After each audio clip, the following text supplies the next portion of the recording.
15 kebiasaan pelit yang ternyata bikin ibu zaman dulu cepat kaya. Sebelum lanjut, pastikan klik tombol subscribe, share dan like dulu ya, supaya channel ini bisa bermanfaat buat lebih banyak teman-teman. Terima kasih.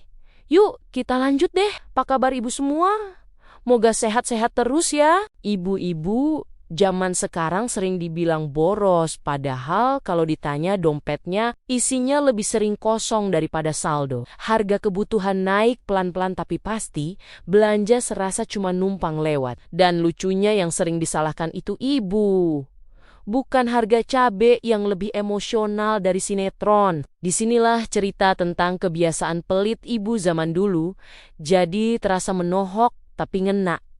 Karena ternyata yang kita anggap kuno itu justru cara bertahan hidup paling waras di tengah kondisi sekarang. Judul ini bukan mau menyindir, tapi ngajak bercermin sambil senyum kecut. Kebiasaan kecil yang dulu dianggap pelit, nyatanya menyelamatkan banyak keluarga dari drama keuangan bulanan. Di saat sekarang banyak ibu capek, bukan karena kerjaannya, tapi karena mikirin uang yang rasanya habis tanpa pamit. Cerita ini jadi penting supaya kita sadar bahwa kaya itu bukan selalu soal penghasilan, tapi soal kebiasaan yang kelihatan sepele, tapi dampaknya panjang. Sebagai gambaran nyata, media seperti Kompas beberapa waktu lalu menulis bahwa pengeluaran rumah tangga terus meningkat akibat harga bahan pokok yang naik. Sementara pendapatan keluarga tidak selalu ikut naik seimbang. Artinya, solusi tercepat bukan selalu cari uang tambahan,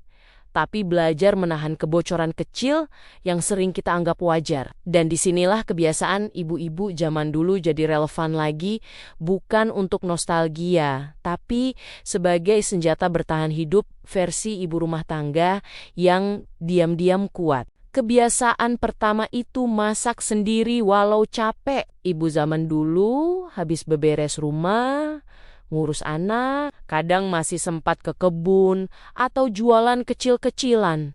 Tapi tetap masuk dapur. Bukan karena hobi masak, tapi karena sadar satu panci sayur bening itu bisa jadi 3 kali makan, sarapan siang malam. Beda sama sekarang yang baru capek dikit langsung mikir pesan makanan. Padahal ongkirnya bisa buat beli tempe 1 papan. Dan lucunya, ibu dulu masak tanpa micin viral, tapi anak-anaknya tetap sehat dan kuat. Mungkin karena bumbunya sabar dan doa. Kebiasaan kedua, belanja pakai daftar. Ini bukan sekadar catatan tapi benteng iman emak-emak. Ibu zaman dulu berangkat ke pasar, pegang kertas kecil. Isinya beras, sayur, minyak, garam. Selesai. Tidak ada drama lapar mata. Tidak ada cerita beli panci baru, padahal panci di rumah jumlahnya sudah bisa buka warung. Beda sama kita yang niat beli cabe, pulang-pulang bawa baju anak, sandal, sama cemilan yang katanya cuma coba-coba. Kebiasaan ketiga, pakai barang sampai benar-benar habis. Sabun batang sudah tipis ditempel ke sabun baru. Pasta gigi dipencet dari ujung pakai gagang sendok. Minyak goreng ditirisin sampai tetes terakhir. Ini bukan pelit tapi bentuk hormat sama uang. Karena ibu tahu setiap rupiah itu hasil kerja keras. Bukan hasil cashback. Kebiasaan keempat, tidak gengsi pakai ulang. Plastik bekas minyak dicuci dan dijemur, botol sirup disimpan buat tempat kecap. Kaleng biskuit jadi tempat kerupuk atau jahitan. Rumah ibu zaman dulu itu seperti museum daur ulang. Tapi anehnya, selalu ada tempat buat semua barang. Tidak ada istilah estetik, tapi semua fungsional. Kebiasaan kelima, menunda keinginan. Ibu dulu bisa lihat baju bagus, tapi tetap pulang dengan tas kosong. Bukan karena tidak punya uang, tapi karena tahu belum waktunya. Baju lama masih muat dan belum sobek. Beda sama sekarang yang baru gajian langsung check out dengan alasan self-reward. Padahal self-nya belum kerja keras hari itu. Kebiasaan keenam, masak dari bahan sederhana. Tahu tempe sayur bening sambal itu menu sejuta umat. Murah tapi cukup. Ibu zaman dulu tidak pusing mikir menu viral. Yang penting anak kenyang dan sehat. Dan lucunya, sekarang menu sederhana itu malah dijual mahal di kafe dengan nama tradisional vibes. Kebiasaan ketujuh, rajin menabung walau sedikit. Ibu tidak nunggu uang lebih. Sisa belanja diselipkan di celengan, di lipatan kain, kadang di kaleng biskuit yang kalau dibuka isinya bukan kue tapi uang receh, dikumpulkan pelan-pelan sampai bisa buat bayar sekolah atau beli emas kecil. Kebiasaan ke-8, mencatat pengeluaran. Buku kecil itu saksi bisu perjuangan ibu. Tiap belanja dicatat, walaupun tulisannya kadang miring dan tidak rapi. Tapi ibu tahu persis uang habis kemana. Tidak ada cerita akhir bulan bengong, nanya uangnya kemana.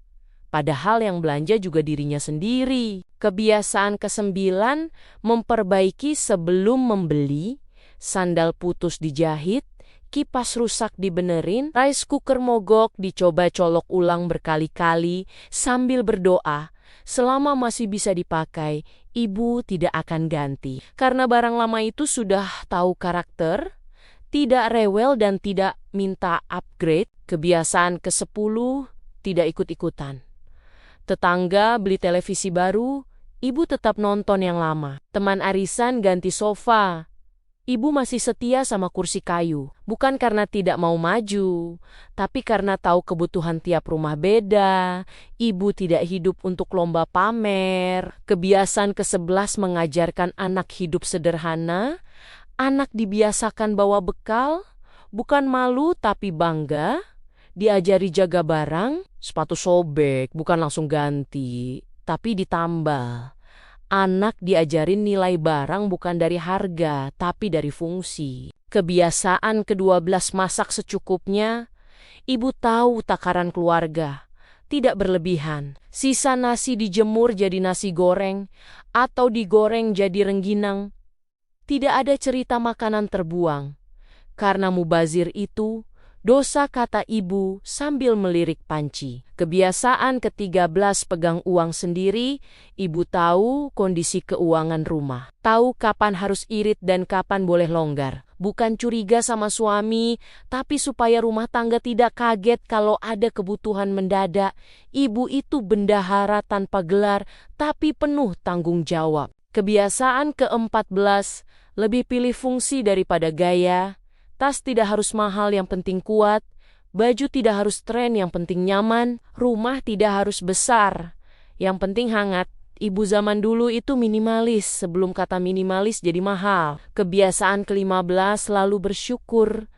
Ini kebiasaan paling sunyi tapi paling kuat. Ibu jarang mengeluh, lebih sering berkata cukup. Karena dengan rasa cukup itulah hati tenang. Dan dari hati yang tenang, keputusan keuangan jadi lebih bijak. Kalau semua kebiasaan tadi dirangkum, sebenarnya bukan soal pelit atau tidak, tapi soal sayang pada hasil jerih payah sendiri.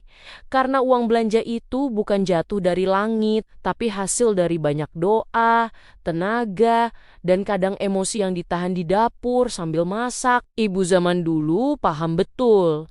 Satu keputusan kecil bisa berpengaruh panjang, makanya mereka kelihatan santai. Padahal isinya penuh perhitungan. Bukan perhitungan orang pelit, tapi perhitungan orang yang ingin keluarganya aman. Di situ kita bisa senyum sendiri, karena ternyata yang sering dibilang kuno justru yang bikin hidup lebih tahan banting. Sementara gaya hidup sekarang kadang lebih rajin update status daripada update isi dompet. Ibu-ibu zaman dulu tidak sibuk pamer, tapi sibuk mikir besok masak apa, supaya anak kenyang dan uang tidak nangis. Dan itu bukan drama, itu keahlian tingkat tinggi yang tidak ada sertifikatnya. Mungkin setelah ini kita tidak langsung berubah jadi super hemat, tapi setidaknya kita sadar. Menjaga rezeki itu juga bentuk cinta. Dan memilih sederhana bukan berarti kalah. Justru sedang mempersiapkan menang yang lebih panjang. Pelan-pelan saja.